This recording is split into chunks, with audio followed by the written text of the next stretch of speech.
Boa noite, meus amigos, meus irmãos. A vida, ela não cessa. O começo do livro Nosso Lar, André Luiz diz isso, são suas primeiras palavras. A vida não cessa. A vida é fonte eterna e a morte é jogo escuro das ilusões, não é? A vida, ela não para. A doutrina espírita, ela vem nos mostrar que a vida não é só o mundo material, não é só matéria. Ela se estende para além dessa dimensão. É uma dimensão que se entrecruza com a nossa dimensão. Nós sofremos a influência do mundo espiritual e o mundo espiritual sofre a influência das nossas mentes. É muito comum a gente ver na rua, na via pública, pessoas falando sozinha, conversando sozinha, gesticulando sozinha entre aspas.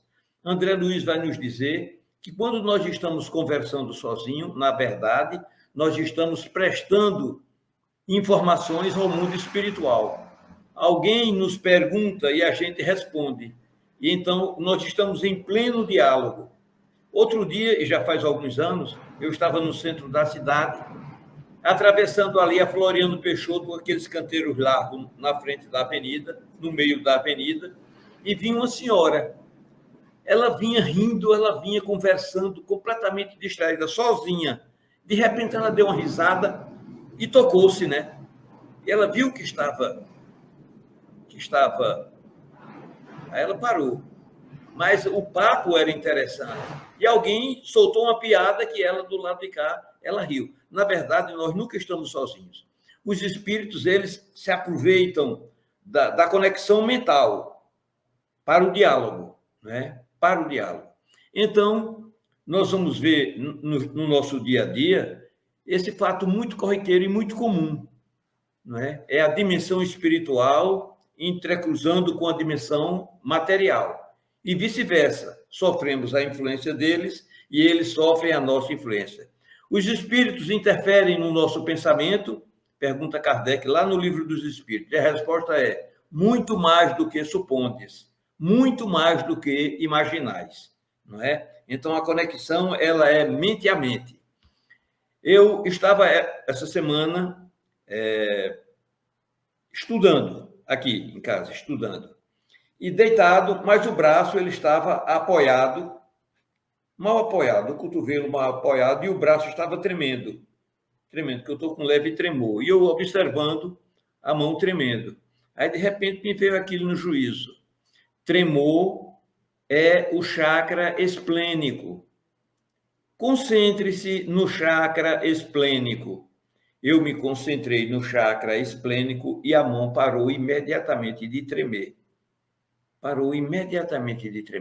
O chakra coronário, no alto da cabeça, o chakra frontal, na frente da nossa testa, o chakra laríngeo, na laringe, o chakra cardíaco, no coração, o chakra esplênico, um pouco afastado para o lado, o chakra gástrico, o chakra básico, não é? E assim vai. E imediatamente o tremor cessou, né? A gente vê a conexão da mente. Então, essa realidade, ela é uma realidade. Nós estamos sobre esse efeito, sobre essa influência, né, de amigos que nos orientam para o bem ou não. A nossa mente, ela emite uma energia elétrica. O nosso sentimento, uma energia magnética. O entrosamento dessas duas forças forma a nossa aura espiritual, que é formada dos nossos desejos, dos nossos pensamentos, das nossas vibrações, da nossa frequência, daquilo que desejamos, constitui o nosso campo eletromagnético. Eletro porque é elétrico, magnético porque atrai. Aquilo que mandamos, nós atraímos. Aquilo que vai, volta para nós mesmos. Daí a necessidade de cada um de nós mantermos uma faixa de vibração elevada. E a oração é o campo-chave e principal para as nossas atitudes, para os nossos atos, não é? É o campo de escape que nós temos, é a oração. é o veículo, né? É o veículo da conexão. Orar, nos dizem os mentores espirituais, não é só súplica. Orar é, acima de tudo, comunhão. Comunhão da criatura para com o Criador, do filho para com o Pai. E na obra de André Luiz, o Espírito Aniceto vai dizer a ele que a oração é o mais poderoso influxo magnético de que se tem notícia. A oração. Você, quando pede a sua conexão, e os espíritos vão nos dizer isso, né? O próprio Aniceto vai dizer isso a André Luiz, que a oração não é só bater com os lábios, não é só um disco de repetição mental. A oração é, acima de tudo, comunhão da sua alma, vibração da sua alma. É vibração, é força, é poder.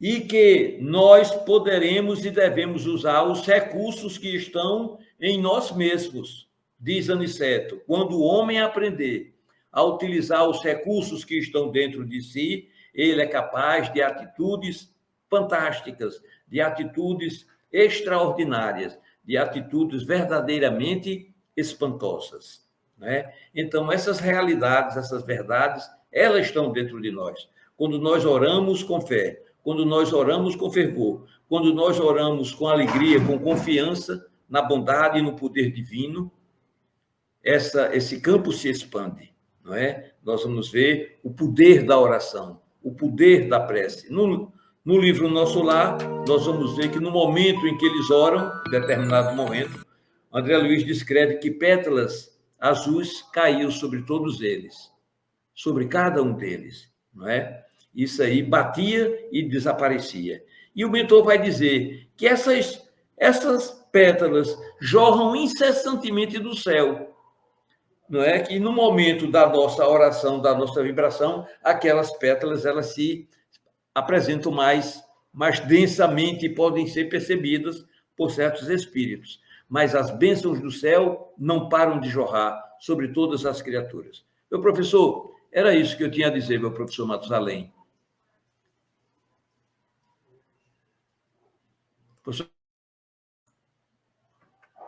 Era isso, meu professor Matusalém.